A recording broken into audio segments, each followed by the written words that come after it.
Hi guys, what is going on? Match reaction, Aston Villa 0, Newcastle 0, and well, I think the less said about that game, the better. That was awful. Let's be honest, that was really, really bad from both teams. Like, both teams were equally poor this afternoon. Maybe it's just rustiness, first game of the season, getting back used to the Premier League speed. I don't know, but it was really bad from both teams this afternoon. And, considering that in the recent games between Villa and Newcastle, it's been so high scoring, to get a 0-0 draw is really disappointing, to be honest, because I was really looking forward to this game, but it just did not deliver at all, if I'm being honest with you. And, I'm going to speak about Newcastle first. That's the problem with Alexander Isak, and that is why he is a miss. Not only is he a goal scorer and clinical, he's also a striker. Anthony Gordon played up front today, and yes, he got Ezri Konsa the red card, which we'll talk about a little bit more later. But Anthony Gordon is not a striker, and you saw that today, that Newcastle really struggled without Isak or a striker. So, I think anyhow, obviously you've seen that game. I think Newcastle have got to get a striker now through the door with how many weeks got left in the transfer window? 2-3 weeks. I think it's imperative Newcastle get a striker, because Anthony Gordon cannot play striker every week. He can't do it. That looked hard for him today. Anthony Gordon's a winger.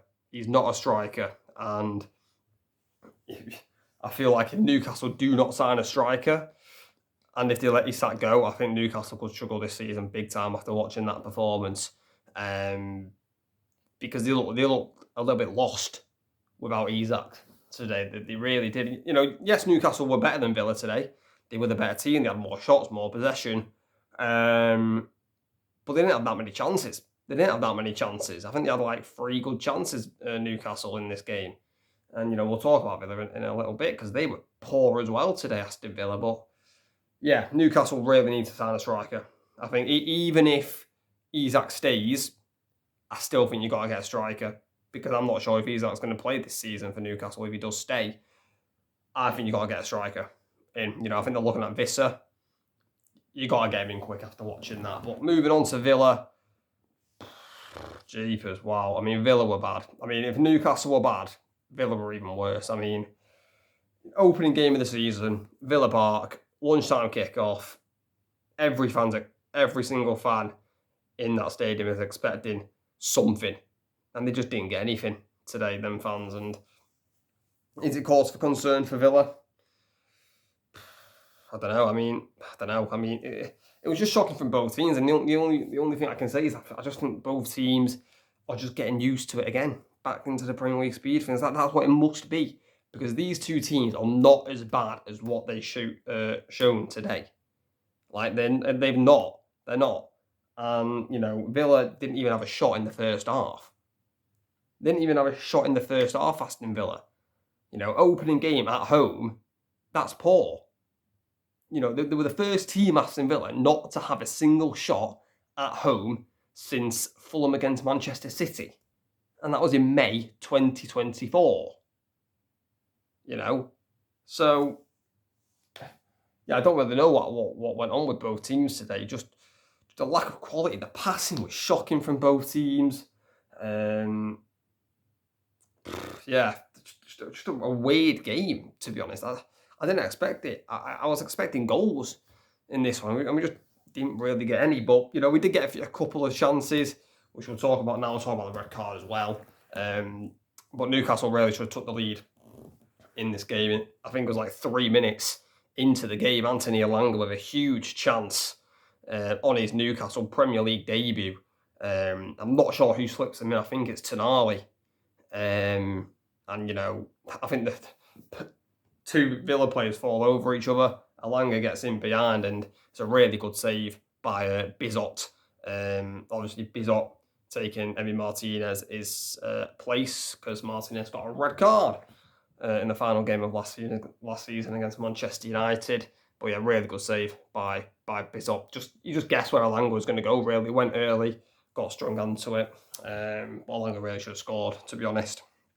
And to be fair, I think Bizot was probably my man of the match, to be honest. I think he made some really good saves. I think he was commanding as well at coming for crosses. For a Premier League debut or Aston Villa debut, promising signs. Yes, Martinez will be the number one, no doubt. Martinez will be back in the goalkeeper role from next week, but Bizot played well. He did play well. They had another good chance in the first half. Newcastle, Anthony Gordon header, which went over the bar. I think it's just a little bit too high for Gordon to really make a clean connection. Just loops over the bar. And that was really it for the first half. Villa didn't even have a shot in the first half. And then, it's funny, isn't it? About 2 minutes into the second half, Villa have a really good chance by Kamara with the header. And, if he heads this Kamara either side of Nick Pope, it's a goal. But he just heads it straight at Pope, who just catches it gratefully. And to be honest, that was really Villa's only chance of the entire game, that Kamara header. And then the red card happens. Ezri Konsa sent off, clear red card, can't even complain. I mean, Ezri Konsa was literally complaining to the referee. I don't know why.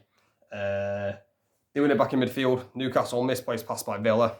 Shock horror there. Alanga slips through Gordon, and Konsa just clearly takes him out from behind, drags him to the floor. It's a red card any day of the week. Don't know why Konsa's complaining about it. And I thought Newcastle were going to lay siege on the Villa defence, but they just didn't. They just didn't lay siege. And Villa, I think we'll take a 0-0 draw because they had 10 men. But that had 0-0 written all over it. To be honest, that game it was poor from both teams. I mean, obviously both teams will get better. During the season, I think this was just one of them games where both teams looked a little bit confused, a little bit lost, and there really isn't much to talk about, really. I mean, that's really all I've got.